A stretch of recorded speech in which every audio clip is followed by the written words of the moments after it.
Wanted to make a video on moving averages and the problem that people a lot of times run into with them. And the problem that I think everybody runs into, it's the same thing with setups, is that they consistently switch, right? So, Al uses a 20 exponential EMA, and there's nothing special about a 20 exponential EMA. It's just the one that he picked. It's just the one that he decided to get to know really well. And, I've watched the 20 exponential moving average for the past 5 years. And over the course of that time, I've gotten to know it pretty well. And I'm sure I'll know it a lot better 5 years from now than I do now.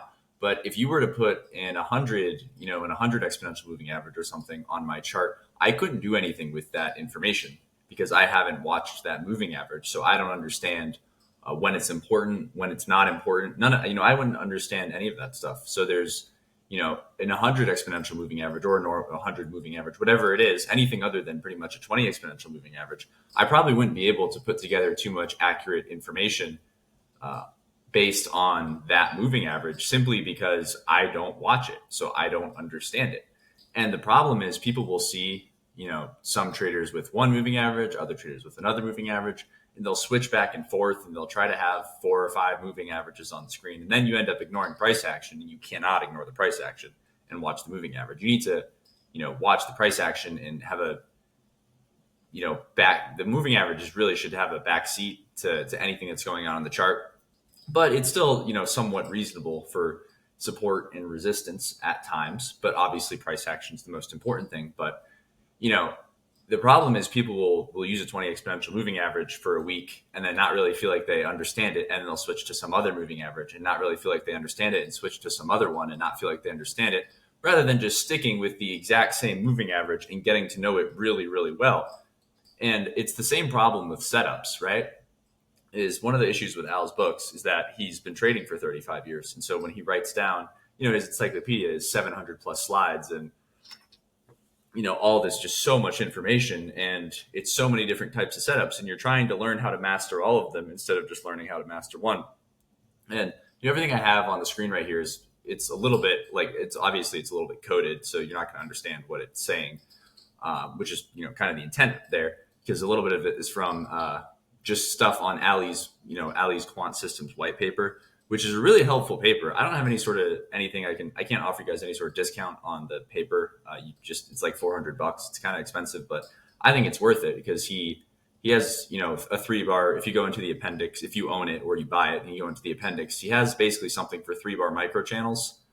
And he has every sign of strength in it.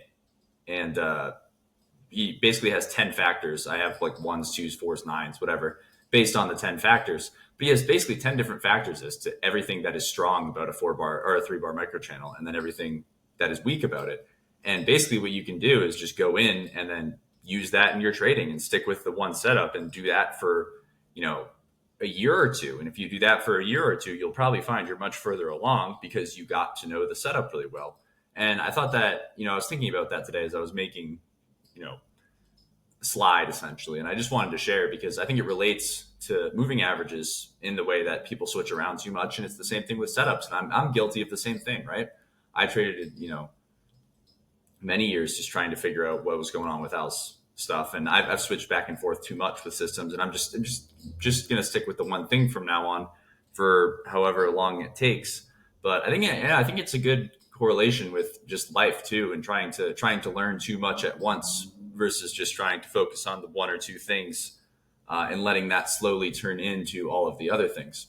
So it is a video on moving averages, but I thought that it correlated a lot too to explaining why sticking with one setup and getting to know the setup really, really, really well and what's going on in the setup really, really, really well, whatever that setup is that you might decide to take, right?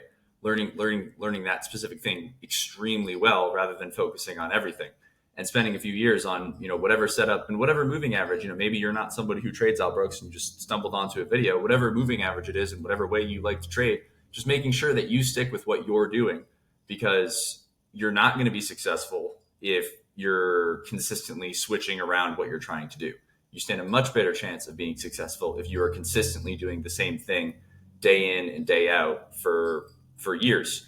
And so if you're willing to do that, especially I think, Ali's paper with the whole 3 bar micro channel, he has slides on how it works in the back of his appendix, and I think it's really worth it personally. I own it. Again, I'm not affiliated with him at all. I can't offer you any sort of anything for it, but it's just been helpful for me personally, and it was worth it. And if you stick with that for a couple of years, you have a much better chance of making money than you do if you just try to learn, how to do everything rather than just trying to get really good at doing one thing.